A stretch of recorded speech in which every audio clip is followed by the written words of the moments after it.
बोली श्री सद्गुरु महाराज की जय। श्री सद्गुरु महाराज की जय। श्री सद्गुरु महाराज की अखंड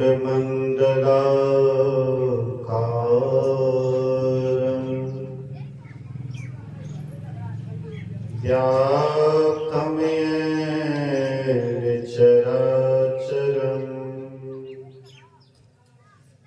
तत्पदं दर्शितं येन तस्मै श्री गुरुवे नमः। धन्य धन्य सतगुरु सुखद महिमा कहे न जाए। जो कछु कहाँ तुम्हारी कृपा मोते कछु न बसाए।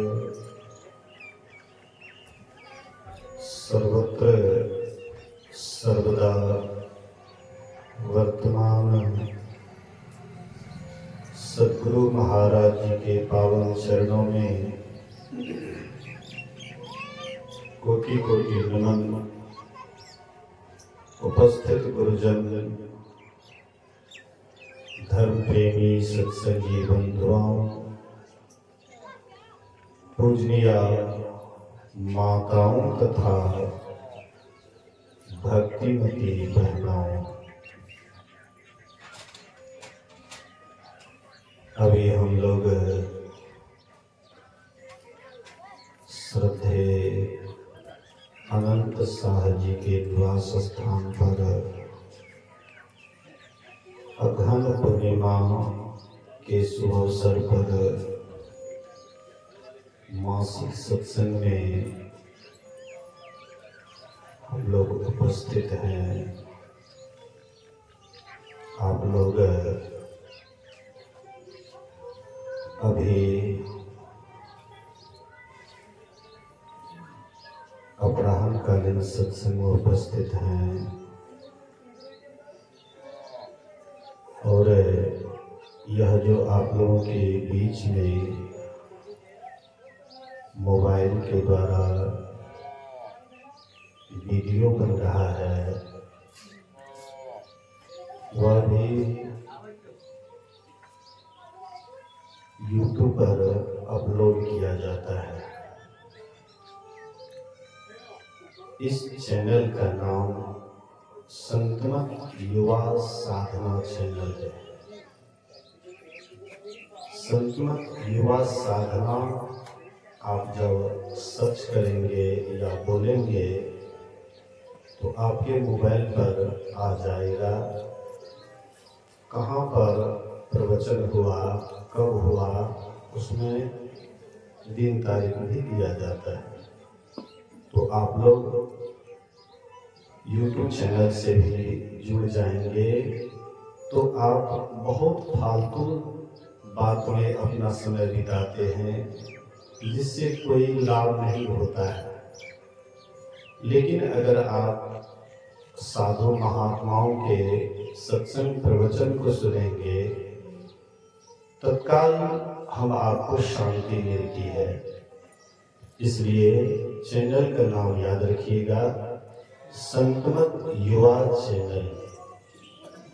दूसरी बात है कि आप सब्सक्राइब भी कर दीजिएगा, बेल आइकन को भी दबा दीजिएगा, शेयर कर दीजिएगा और लाइक भी कर दीजिएगा ताकि आपके पास नोटिफिकेशन बराबर आते रहें। बोलिए श्री सद्गुरु महाराज की। अब आइए, अभी जो हम आप सुन रहे थे अभी नवधा भक्ति की संपत्ति में भगवान श्री राम जब वनवास के क्रम में आते हैं तो बहुत ऋषि मुनि उनके आशय में थे कि राम जी मेरे यहाँ ही आएंगे, पहले मेरे यहाँ ही आएंगे। लेकिन राम भगवान पहले सबरी के आश्रम में पहुंचे, जबकि हम आप अभी सुन ही रहे थे कि माँ सबरी कैसी थी। बिल्कुल काली कलोटी, देखने में बिल्कुल काली कलोटी थी, रूप बिल्कुल गया गुजरा था। लेकिन फिर भी राम भगवान माँ सबरी के आश्रम में आए। आखिर राम भगवान को रूप से मतलब था या उनके अंदर श्रद्धा भक्ति से? स्पष्ट है कि राम भगवान श्रद्धा भक्ति के ही कारण 88,000 ऋषियों का निरादर करके पहले माँ सबरी के आश्रम में आए। माँ सबरी के पास कोई विशेष तो नहीं थी सामान संसारिक बात व्यवस्था, लेकिन उनका हृदय इतना पवित्र था, इतना साफ था कि राम जी को अपनी तरफ सीधे खींच लाए। इसलिए कहते हैं श्रद्धावान लभ्यते ज्ञानम्, श्रद्धावान ही ज्ञान को प्राप्त करता है। जिनके अंदर श्रद्धा नहीं है, विश्वास नहीं है, भक्ति मार्ग में एक पग भी आगे नहीं बढ़ सकता है। इसलिए श्री रामचरितमानस में सबसे पहले कहते हैं बंदो भवानी शंकरो श्रद्धा विश्वास रूपिणो। गोस्वामी जी कहते हैं कि मैं सबसे पहले भवानी और शंकर की वंदना करता हूं, और वह भवानी शंकर किस रूप में है? तो श्रद्धा और विश्वास। मां पार्वती श्रद्धा के प्रतीक हैं और भगवान शिव विश्वास के प्रतीक हैं। और ये श्रद्धा विश्वास जब तक किसी के अंदर में नहीं होगा तब तक भक्ति मार्ग में एक पग भी आगे नहीं बढ़ सकते। वही श्रद्धा विश्वास मां सबरी के अंदर में उमड़ने के कारण राम भगवान 88,000 ऋषियों का निरादर करके सीधे मां सबरी के आश्रम में आए। मां सबरी देखती हैं राम भगवान को, फूले नहीं समा रही है। हालांकि मां सबरी के पास राम भगवान आए तब ये मां सबरी को राम का दर्शन हुआ था, ऐसी बात नहीं है। राम के स्वरूप को वह पहले से ही जानती थी। रूप नहीं आया था लेकिन स्वरूप पहले ही आ गया था। हम आप रूप को देखते हैं लेकिन स्वरूप को नहीं देखते हैं। स्वरूप को जो पहुंचे हुए महापुरुष होते हैं वे स्वरूप को देखते हैं। इसलिए गोस्वामी जी कहते हैं निर्गुण रूप सुलभ अति सगुण जान नहीं कोई, सुगम अगम नाना चरित सुनि मुनि मन भ्रम होय। सगुण को देख करके भ्रम होता है कि सही में ईश्वर है या नहीं है, लेकिन निर्गुण में ये भ्रम नहीं होता है।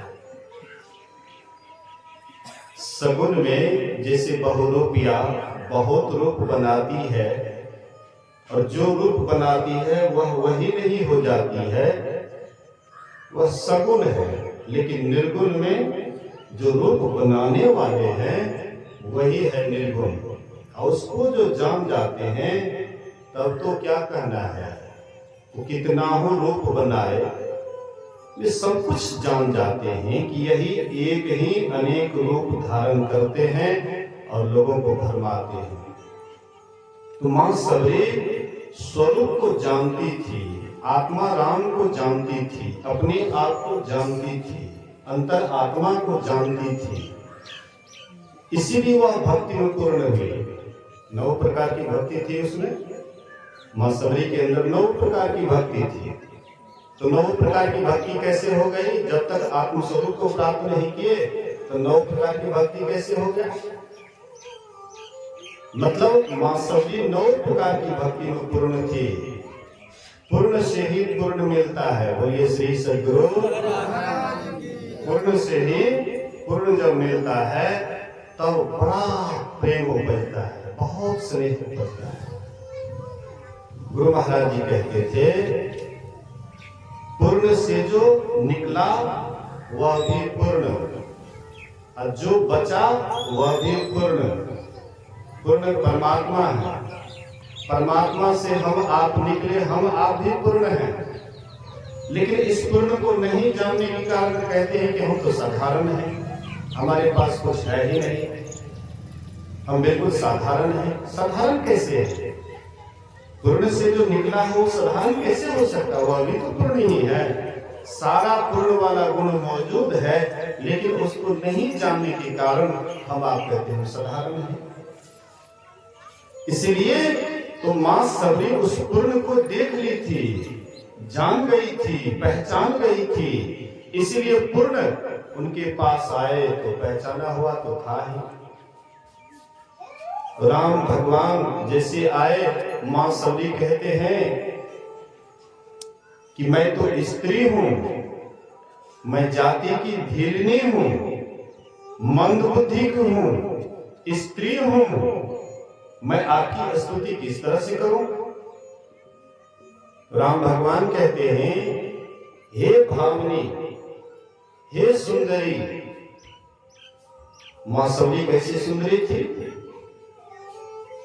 शायद हम आप भी वहां रहते तो हम आप भी उससे एलर्जी करते, हम आप भी उनको बाढ़ते कि तुमको पानी भरने के लिए नहीं देंगे, तो काली कलोटी है।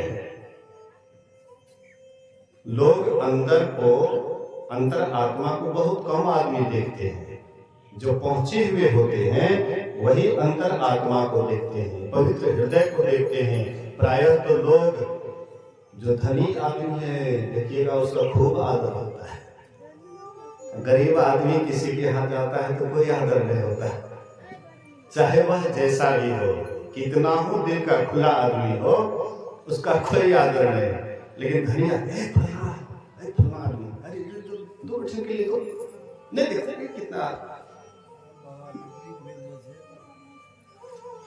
बोलिए श्री सद्गुरु। तो अक्सर संसार में ऐसे ही लोगों की ज्यादा प्रतिष्ठा है, ज्यादा आदर है, लेकिन जो कुरूप है, जिसका रूप बढ़िया नहीं है, लेकिन अंदर से वे पहुंचे हुए हैं। एक बाबा सिंगाई से उधर लक्ष्मीपुर के तरफ में बड़े अच्छे ध्यानी है, लेकिन बढ़िया वक्ता आ जाता है तो सब उसके चरण पर गिरता है, और खूब बढ़िया ध्यानी है तो कौन उसके चरण पर गिरता है। लेकिन कोई कोई पहचानते हैं तो राजधानी में भी उसका आदर होता है। पटना राजधानी आश्रम है ना कंकड़बाग में, वहां पर भी बड़े बड़े महात्मा उसका आदर करते हैं, जो उसके रहस्य को जान गए हैं, साधना है कि स्थिति को थोड़ा बहुत परख लिए हैं। ऐसे तो परखना बड़ा मुश्किल है, जो जहां तक पहुंचे हुए हैं उसको वहां तक जो पहुंचा उसको जान सकते हैं, लेकिन नहीं पहुंचे फिर भी उसका अनुमान किया जा सकता है। अनुभव तो नहीं, अनुमान किया जा सकता है उसके आचरण से, उसके व्यवहार से, उसके विचार से, उसके बैठने से, उठने से। तो जो कोई कोई चिंते हैं, कोई कोई पहचानते हैं। तो मां सबरी को सब कोई थोड़े पहचान गए थे, सब तो उनसे एलर्जी ही करते थे, सब उनसे ईर्ष्या ही करते थे। ये तो नीच जाति की है, ये तो भिलनी है, ये तो कुरूपनी है, देखने में भी बढ़िया नहीं है, इसलिए इसको पानी लेने के लिए भी मना कर दिए, आग भी नहीं छूने देंगे, पानी भी नहीं छूने देंगे, कोई सामान इसको नहीं देंगे, सब तरफ से बार दिए थे। लेकिन जो भक्त होते हैं उनको कोई अंतर नहीं पड़ता है। आप कितनों उसको बारिए, लेकिन उसको कोई अंतर नहीं पड़ता है, क्योंकि वो अपने अंदर में कोई विशेष चीज को प्राप्त कर लेते हैं। इसलिए छोटा मोटा सुख दुख उसके सामने में कुछ छो नहीं बुझाता है, अपने में मस्त रहते हैं, आनंदित रहते हैं। आपको अभी 10 रुपया, हाँ अभी यहाँ पर मिल रहा है मजदूरी, आप यहाँ से थोड़ा आगे बढ़िए, 100 रुपया मिलने लगेगा तो 10 टकिया का क्या रहेगा। इधर गए सत्संग करने के लिए हरि रहा, तो वहां पर आशीष नाम का नवयुवक है, उनको शिक्षक बने हुए, हाई स्कूल का टीचर बने, पहले कॉन्वेंट चलाते थे। अब कॉन्वेंट पर धीरे धीरे मतलब जो है उसको छोड़ने लगे। अब बंधा हुआ पैसा आने लगा, सरकारी टीचर हो गए, बंधा हुआ पैसा मिलने लगा, अब उधर उतना ख्याल नहीं करते। इसी तरह से आपको 10 रुपया यहाँ मिल रहा है, थोड़ा आगे बढ़िए 100 टकिया मिलेगा, तो 10 टकिया का थोड़े आपको ख्याल रहेगा। कौन 10 टकिया को याद करता है? आप 100 टकिया पर आपका ख्याल चला जाएगा। वैसे ही आपको संसार में मान या अपमान ये 10 टकिया के बराबर है। आप जब भक्ति मार्ग में थोड़ा सा भी अंदर प्रवेश करते हैं तो आपको नमरी वाला सुख मिलने लग जाता है, तो इधर का 10 टकिया सुख दुख सब एकदम 0/0 हो जाता है, तब इधर ख्याल नहीं आता है। कबीर साहब कहते हैं भक्ति का मार्ग झीना रे, भक्ति का जो मार्ग है बहुत महीन है, झीना है, नहीं अचाह नहीं चाहना, चरणन लोलीना रे। उनके अंदर चाहना भी नहीं रहती है और अचाह भी नहीं रहता है। आप कहिएगा कि ये कौन सी बात हो गई, चाहना रहे भी और चाहना नहीं भी रहे, ये कैसी बात है? कहते हाँ, ईश्वर प्राप्ति के लिए चाहना हो लेकिन संसार की चाहना नहीं हो, ये ऐसा होना चाहिए। नहीं अचाह मतलब चाहना भी हो, तो चाहना हो तो क्या हो? हम लोग रोज रोज गाते हैं, अभी भी हम लोग गिनती में गाए ना, प्रेम भक्ति गुरु दीजिए बिनवों कर जोड़ी, अब पल पल छोड़ ना छोड़िए, सुनिए गुरु मौली। ये स्तुति करते हैं तो एक जगह आता है, मतलब सब प्यारा परिवार और संपत्ति नहीं भावे, उसके ऊपर में क्या है? आस पास जग के सबे सब बैरवा नेहू, सकल भूले एके रहे गुरु तुम पर दर्शन। नहीं, उससे इधरे और इधर चलिए ना, ऊपर वाला पंक्ति मैंने जो कहा सब प्यारा परिवार और संपत्ति नहीं भावे, उसके ऊपर वाला पंक्ति काम क्रोध मद लोभ के नहीं वेग सतावे, सब प्यारा परिवार और संपत्ति नहीं भावे। तो हम लोग ऊपर वाला पंक्ति बड़ा बढ़िया से गाते हैं, काम क्रोध मद लोभ के नहीं वेग सतावे, ये तो ठीक है, लेकिन निचला वाला पंक्ति गाते हैं सब प्यारा परिवार और संपत्ति नहीं भावे। तो इतना भक्ति काहे के लिए करते हैं? संपत्ति नहीं भाएगा, धन संपत्ति हमारे बाल बच्चे को नहीं होगा तो हम काहे के लिए भक्ति करते हैं? एक सेठिन थे, वो जब ये स्तुति गाने लग जाती थी तो सब कुछ गाती थी, यहाँ पर जब आते थे सब प्यारा परिवार और संपत्ति नहीं भावे तो चुप हो जाते थे, मौन हो जाते थे। तो बाबा आंक लिए उसको कि आखिर सब चीज गाती है, यहाँ आकर के मौन क्यों हो जाती है? तो उनको पूछे कि माई क्या बात है, और चीज तो तू गाती है, यहाँ आने के बाद तू मौन हो जाती है। तो सेठानी कहती है बाबा सब प्यारा परिवार और संपत्ति अगर नहीं भावे तो हम भक्ति काहे के लिए करते हैं? सब प्यारा परिवार में लगेगा, हाँ, संपत्ति नहीं भाएगा तो भक्ति क्यों करते हैं? कहते माई यहाँ पर क्या कहते हैं महाराज, थोड़ा सा समझो, मतलब अंदर से अलग रहो। संपत्ति है ठीक है, बेटा बेटी है ठीक है, दिखावा वाला प्रेम करो, लेकिन अंदर से अगर तुम्हारा प्रेम हो वह परमात्मा से होना चाहिए। बाहर से दिखावा वाला होना चाहिए कि हाँ बच्चा है तो उसको प्रेम नहीं कीजिएगा, लेकिन दिखावा वाला सही प्रेम नहीं हो, दिखावा वाला हो, नाटक। जैसे नाटक करते हैं हम लोग भी संसार में आए नाटक करने के लिए, लेकिन वहां पर हम लोग हकीकत में कहते हैं कि नहीं, हम तो हाँ हकीकत जो चीज का नाटक लोग करते हैं। रात में कोई नाटक करता है राजा हरिश्चंद्र का, तो जब तक स्टेज पर रहता है तभी तक राजा हरिश्चंद्र, और उसके बाद जब सुबह होता है वो पोशाक खोल लेता है, उसके बाद क्या कहेंगे हम वही हैं। बोलिए श्री सद्गुरु। लेकिन हम लोग वही कहते हैं, हम लोग सोचते हैं कि हम वही हैं। अब भोला बाबू हैं तो भोला बाबू सोचते हम भोले बाबू हैं, तो शरीर का भोला बाबू नाम है, शरीर का नाम है, लेकिन अंदर में रहने वाले का भोला बाबू नाम है। किसी को पुकारने के लिए नाम रखा जाता है, पुकारने के लिए। अगर नाम नहीं हो तो नाम न जाने गांव का, कहो कहां को जाए। पुकारने के लिए, एक दूसरे को पुकारने के लिए हैं, लेकिन अंदर में जो सबके अंदर है उसका कोई नाम नहीं है, वो अनामी है, सब नाम से ऊपर है, लेकिन हम उसको भूल जाते हैं। अब शरीर को ही समझते हैं कि मेरा यह नाम है, हम वही हैं।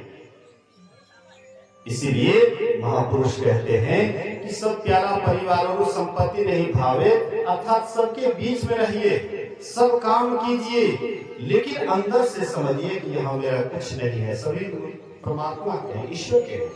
रामकृष्ण परमहंस जी महाराज कहते हैं कि बड़े घर की नौकरानी की तरह रहो। बड़े घर की जो नौरी होती है मुंह से सदा कहा करती है कि मकान, घर, परिवार, बाल बच्चे, जितना कुछ भी है सब मेरे ही हैं, लेकिन उसका मन जानता है कि यहाँ मेरा कुछ भी नहीं है, सभी मेरे मालिक के हैं। अब मालिक का जैसे हुक्म होता है तो सब कुछ छोड़ करके जाना पड़ता है। ऐसे ही जितना कुछ भी है तो परमात्मा का ही है, परमात्मा रूपी मालिक का है। और जैसे उसका हुक्म होगा तो उस समय सब कुछ छोड़ करके जाना पड़ेगा कि नहीं जाना पड़ेगा? बेटा बेटी, धन संपत्ति, सब कुछ छोड़ करके जाना पड़ेगा। इसलिए इसी तरह से बड़े घर की नौरी की तरह रहना चाहिए। मतलब मां सबरी भी ऐसे ही रहती थी। मां सबरी अंदर से कुरूपनी थी, लेकिन हृदय बड़ा सुंदर था। अचर चरी अचर चर रूप हरि सर्वगत सर्वदा बसत इति वासना धूप दीजय। वे अपनी वासना को धूप बना करके सबको जला दिए थे। इच्छा की जितनी भी वासना है, जितनी इच्छा है, सबको धूप दीप बना करके जला करके राख कर दिए थे। उनके अंदर कोई इच्छा नहीं, कोई चाहना नहीं। चाह गई चिंता मिटी, मनवा बेपरवाह, जाको कछु न चाहिए सोई शहंशाह। उनके अंदर कोई चाहना नहीं थी, इसलिए वे शहंशाह बनी हुई थी, बादशाह बनी हुई थी। इसलिए मां सबरी के आश्रम पर भगवान जाते हैं और कहते मैं आपकी क्या स्तुति करूं। भगवान राम भी कह देना चाहिए कि सही है कहती है, तुम सही में नीच जाती है, नीच जाती में तो थी न, मुसरनी थी, कुरूपनी थी, मन बुद्धि के होने के कारण ही तो सब उसको भगा दिए थे, पानी भरने के लिए नहीं देते, हर तरह से रोक लगता था। बाहर से वह मंद बुद्धि की थी, लेकिन अंदर से वह मंद बुद्धि की नहीं थी, बहुत तेज बुद्धि की थी। हम लोग बाहर से तेज बुद्धि के हो जाते हैं, लेकिन अंदर से मंद बुद्धि हो जाते हैं। अंदर से परमात्मा से कोई स्नेह नहीं, कोई प्रेम नहीं, लेकिन उनको अंदर से प्रेम था। जड़ भरत का नाम क्यों पड़ा? जड़ भरत। बोलिए श्री सद्गुरु। जड़ भरत का नाम जड़ भरत क्यों पड़ा? तो जैसे वृक्ष जड़ होता है, न हिलता है न डोलता है, जहां पर रहता है वहीं पर रहता है, वैसे ही जड़ भरत जहां रहते थे वहीं रहते थे। उनको कोई संसार का चिंता फिकर टेंशन कुछ नहीं था, लेकिन अंदर से एकदम हर हमेशा परमात्मा में लवलीन रहते थे। ध्यान पर बैठते थे तो बस जड़ की तरह घंटों बैठे रह जाते थे। कब ध्यान से उठेंगे इसका भी कोई ठिकाना नहीं था। जड़ की तरह एकदम बैठते थे, बैठे रह जाते थे, कोई मतलब चिंता नहीं था। घर परिवार में रहते थे, काम धाम बढ़िया से नहीं करते थे, बोले कि खाली खाता है, खाली आंख बंद करता है, काहे के लिए इसको रखेंगे, चलो घर से निकाल दो। घर से निकाल दिए तो उसको कोई टेंशन नहीं था कि घर से निकलेंगे तो हम क्या खाएंगे, खाने का तो उसको फिक्रे नहीं था। महर्षि शाही स्वामी जी महाराज कहते थे वो जो शौच करते थे उसके शौच से दुर्गंध नहीं सुगंध निकलती थी, और 3-4 किलोमीटर तक उसका सुगंध जाता था। शौच से कहीं सुगंध निकलता है, लेकिन होता था। परमात्मा की सृष्टि में कोई बात असंभव नहीं है। उनके अंदर वैसा गुण था, साधना वाला गुण, इसीलिए शौच से भी सुगंध निकलता था।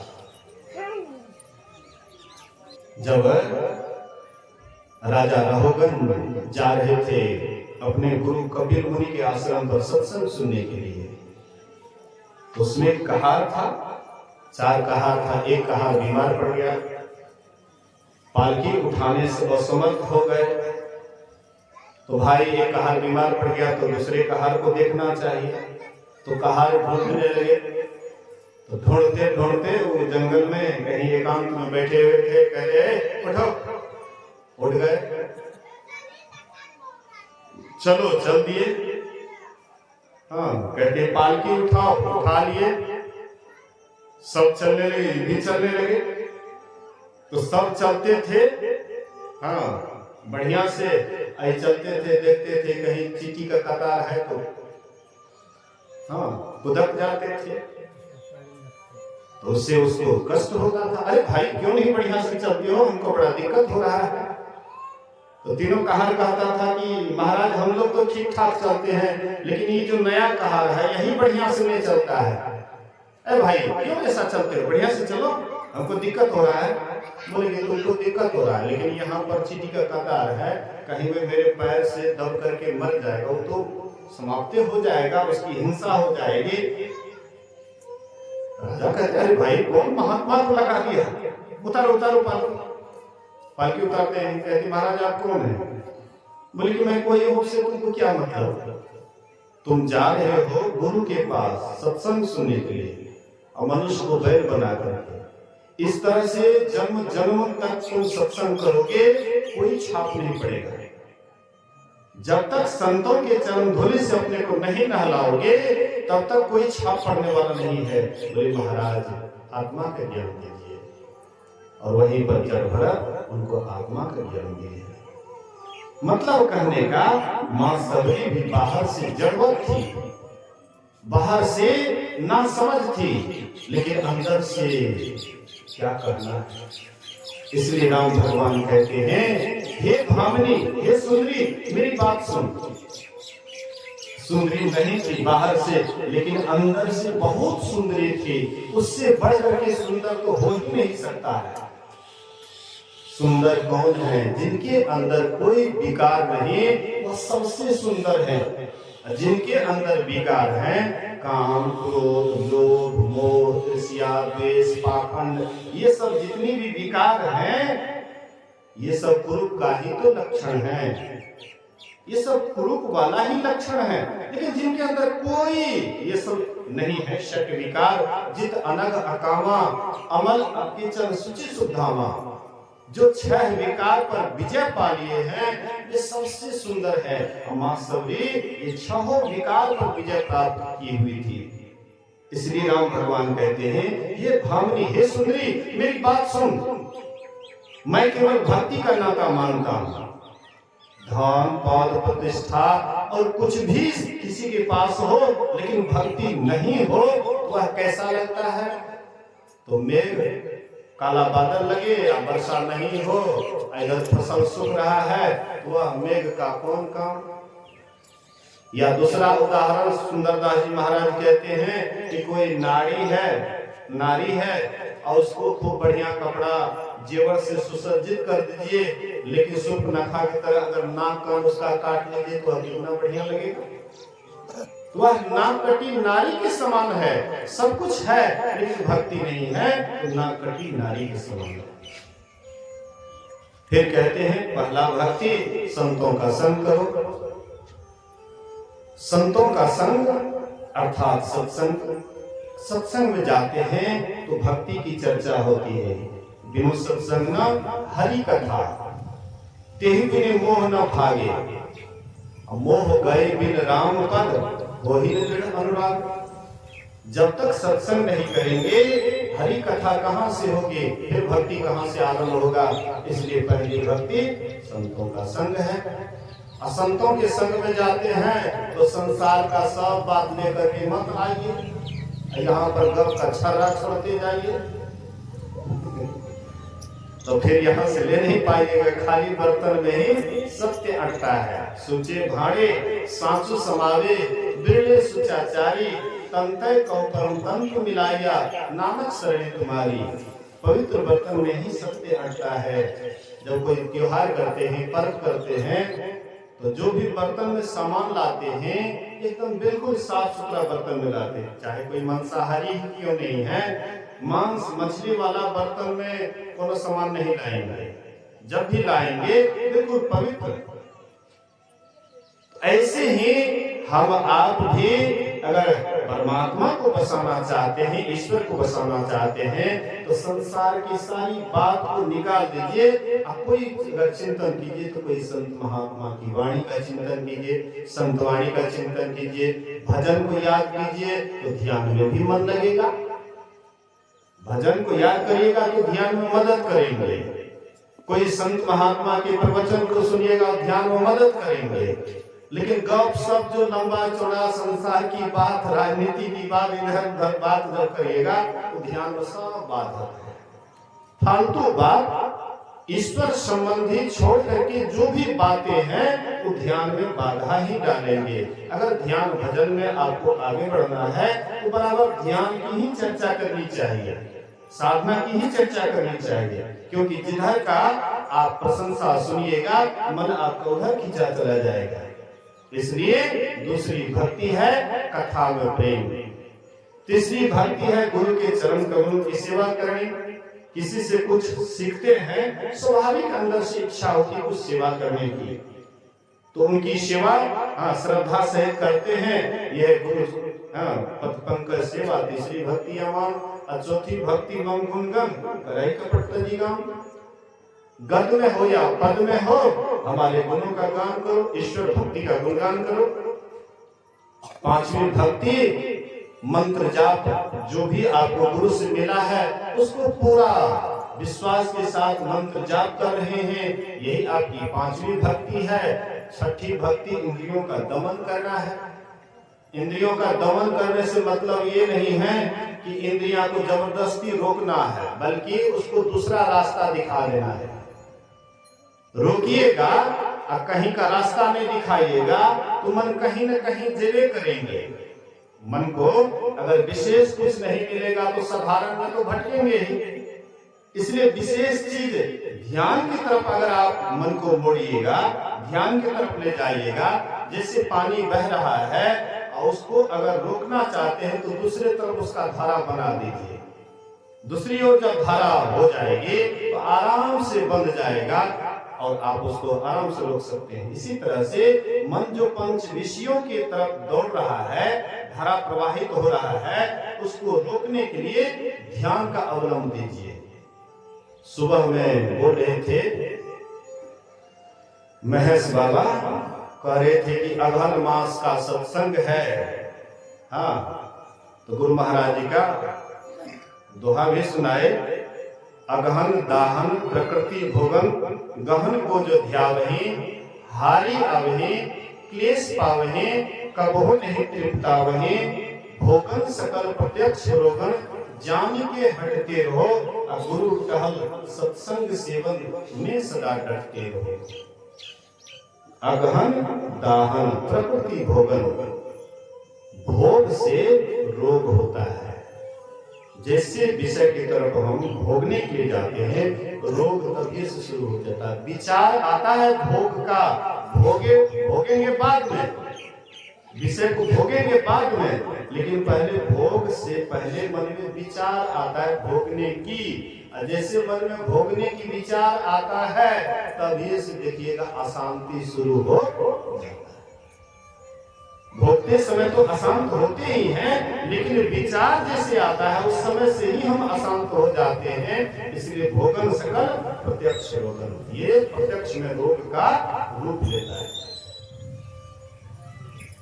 भोगन सकल प्रत्यक्ष रोगन, जानी के हटते रहो, गुरु टहल सत्संग सेवन में सदा करते रहो। तो गुरु का टहल क्या है, गुरु की सेवा क्या है, उनकी आज्ञा का पालन। गुरु महाराज जी का मूल सिद्धांत है सत्संग नित और ध्यान नित, रहिए कर्त संलग्न हो, व्यभिचार चोरी नशा हिंसा झूठ तजना चाहिए। सदाचारी व्यक्ति एक समय भूखा भी रहता है तो वे अंदर से बड़े शांत रहते हैं, बड़े स्थिर रहते हैं। और बेईमानी शैतानी करके अगर आप धन जमा करते हैं तो भोगते समय में भी आप अशांत होकर के भोगते हैं, शांति से भोग भी नहीं पाते हैं। इसलिए सदाचारी होना चाहिए, साथ साथ सत्संग ध्यान करना चाहिए। समय से ध्यान का समय बांध लीजिए, सत्संग का समय बांध लीजिए। त्रिकाल संध्या ऋषियों द्वारा प्रसिद्ध है। 3 समय जब भिनसर में नींद टूटती है उस समय में आप जग जाइए, कहीं भी दिमाग मत ले जाइए। कोनो काम है उस काम पर ख्याल मत कीजिए, केवल पहले ध्यान कर लीजिए। मन को शांत एकांत करके ध्यान कर लीजिए। भिनसर में जब आप स्नान करते हैं तब बैठ जाइए, और फिर शाम के समय में जो सांझ बाती देते हैं तब भी बैठ जाइए। यही त्रिकाल संध्या है। स्तुति विनती कर लीजिए। माँ बहनों को भोजन बनाना पड़ता है तो सोचेंगे कि जब स्तुति पर बैठ करके करेंगे तो विलंब हो जाएगा, इसीलिए मोबाइलें चला दीजिए और उधर भोजन भी बना रही है, अपना स्तुति भी हो रहा है। तो फालतू गप से तो बढ़िया है आप फालतू बात कीजिएगा, इससे गप कीजिएगा, उससे गप कीजिएगा, इधर का गप कीजिएगा, उधर का गप कीजिएगा। उससे बढ़िया है कि मोबाइल चला दीजिए, आराम से स्तुति मने मन कीजिए। ऐसा नहीं स्तुति कीजिए कि जोर जोर से स्तुति कीजिएगा, मुंह से निकलेगा, सब्जी साग में पड़ेगा, वो भी थोड़ा सावधान रखिए। मतलब शिष्टाचार बहुत तरह से आपको करना पड़ेगा। आप गपशप करते मुंह से जो निकलता है वह साग सब्जी में पड़ता है तो वो ठीक नहीं है। मन से भी स्तुति हो सकता है, उधर मोबाइल बोल रहा है, मन से भी स्तुति कर रहे हैं। तो इस ढंग से अगर आप कीजिएगा तो जो भोजन वह करेंगे उनका भी मन शांत होगा। आपका मन शांत है, भोजन शांति मन से बना रहे हैं, जो आपके द्वारा भोजन करेंगे उसका भी मन शांत होगा। इसलिए आप पूरे परिवार को जिधर ले जाना चाहें आप ले जा सकती हैं। इसलिए आप शक्ति का स्वरूप हैं। माँ बहने क्या है, शक्ति का स्वरूप है। वो जिधर ले जाना चाहेगी पूरे परिवार को ले जा सकती है। तो जैसा खाए अन्न वैसा होवे मन। तो मन जिस तरह से अन्न बना करके देगी, जिस भाव से, जिस ख्याल से, जिस सूरत से वह भोजन बनाएगी, वही गुण भोजन में प्रवेश करेगा और वह पूरा परिवार धीरे धीरे उस गुण से गुणान्वित हो जाएंगे। तो आप जिधर ले जाना चाहे ले जा सकती हैं। मेरे कहने का आशा है इस तरह से आप करेंगी, पूरा फैमिली को स्वर्ग को कौन कहे मोक्ष तक भी ले जा सकती हैं। तो इस तरह से हम लोग करेंगे। जरूर है कि ये लोग और बड़ लोग दोनों जीवन संवरेगा। मैं मजबूर हूँ, 4 भी बजने वाला है। आरती होते होते 4 भी हो जाएगा। कहीं पर मैं समय दे दिया हूँ कि भाई थोड़ा विलम्ब ही सही लेकिन आ जाऊंगा, कोई प्रेम से पुकारते हैं इसलिए जाना पड़ता है, तो 4 बजे तक लगभग आरती होते होते हो जाएगा। बोलिए प्रेम से श्री सद्गुरु महाराज की जय। अनंत बाबू यह जो सत्संग करवाए हैं बहुत पुण्य का काम किए हैं। इससे पहले भी मैं यहाँ आया हूँ, इनके अंदर में गुरु महाराज जी के प्रति लगाव है, इसलिए साधु को बुलाते हैं। गुरु महाराज से लगाव होने के कारण साधु महात्मा को बुलाते हैं। तो मैं गुरु महाराज से प्रार्थना करता हूँ कि इनके अंदर, इनके परिवार के अंदर और आप सभी सत्संगियों के अंदर गुरु महाराज जी के प्रति दिन प्रतिदिन श्रद्धा विश्वास बढ़े, भक्ति बढ़े। इसी शुभकामना के साथ बोलिए श्री सद्गुरु महाराज की जय।